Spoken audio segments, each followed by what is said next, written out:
in search of soil. How do you view biochar as a tool for, if we just isolate it to sequestering carbon, like ignore agricultural benefit, sequestering carbon, how beneficial is biochar as a tool? Um, it occupies a very intriguing and interesting niche because of the way it can recycle plant residues and waste residues that might be difficult to utilize otherwise, as well as because of the unique properties of this biochar material when added to soil, that it can generate knock-on effects that are mitigating climate change as well, that would not be generated when we would just bury the CO2, for instance, directly, or do other things with organic matter. But we do have to keep in mind that whatever we do and however intensive we mitigate climate change using biochar technology, that alone will not avert dangerous climate change unless we're also reducing greenhouse gas emissions from fossil fuel production and other emissions dramatically. And we're doing other things as well to withdraw CO2 from the atmosphere. And that's the inconvenient truth for any topic that we might talk about. There's not one thing that will fix it, neither on reducing greenhouse gas emissions nor on withdrawing CO2 from the atmosphere. And by now we know that we have to do both. And the question is, when do we get started in earnest on the whole portfolio of what we can do? Because we need all the tools in our tool baskets to let loose on this problem. That said, I do think that that biochar, as I said, has a role to play.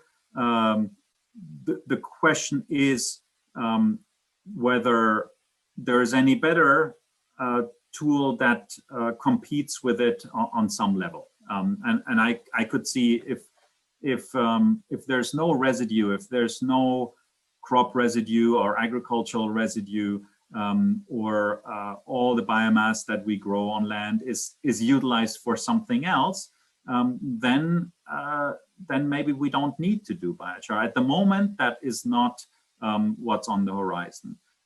All major calculations add biochar to the portfolio of options, simply because that makes the most sense. But the decisions, there's always questions about where shall we allocate our resources, both in terms of research, but also in terms of development and policy incentives, but also in plain carbon. We've talked about this just now, that we want to maximize organic matter additions to soil to build soil organic matter. If we take some of that residue, some of those leaves and wood, and make biochar from it, we will add less to the soil. Yes, we're making a material biochar, and that's sort of the backbone of why biochar is a climate mitigation tool, because that biochar is 1 to 2 orders of magnitude more persistent in soil than if we had added the leaves or the wood to the soil without charring it. So a lot of the functions that a leaf added to soil is delivered also by that charred leaf added to soil, with the benefit that that charred leaf remains in soil 1 to 2 orders of magnitudes longer than the uncharred leaf would have had. And there are other benefits that charred leaf has actually a better ability to retain nutrients, for instance, than the uncharred leaf. And all of that adds to a very interesting argument for charring those residues that we can, because they are already posing an environmental burden, and substitute a shorter-lived leaf residue with a longer-lived char residue.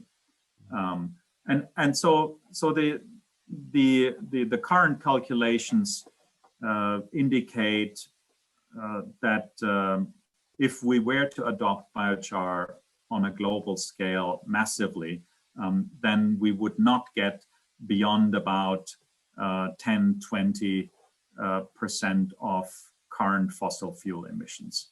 And that is sort of in the order of magnitude of any other technology that you can think about as well, maybe with the exception of very ambitious direct air capture and BECCS and other technologies that might potentially reach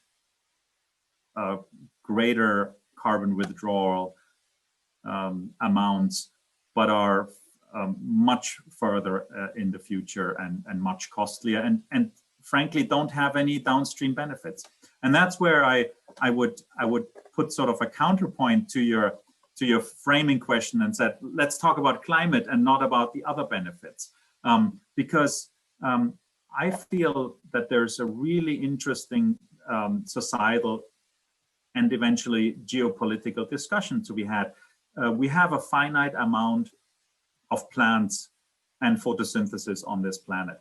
What do we want to do with that?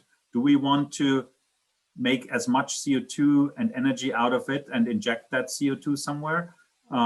Or do we want to feed our soils and restore soil organic matter with that? And I think that's sort of now also a societal discussion. Where does our plant carbon generate the greatest societal environmental value?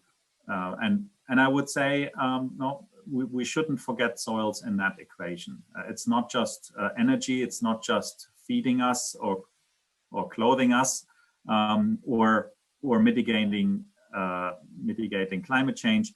It's also our environment in terms of soil carbon that will have many different other benefits, at least to restore soil carbon levels to pre-industrial levels would make a lot of sense. Hi, everybody. Thanks for watching. Subscribe here to get the latest from the show. Also, be sure to check out some of the great clips and watch the full interviews right here on In Search of Soil.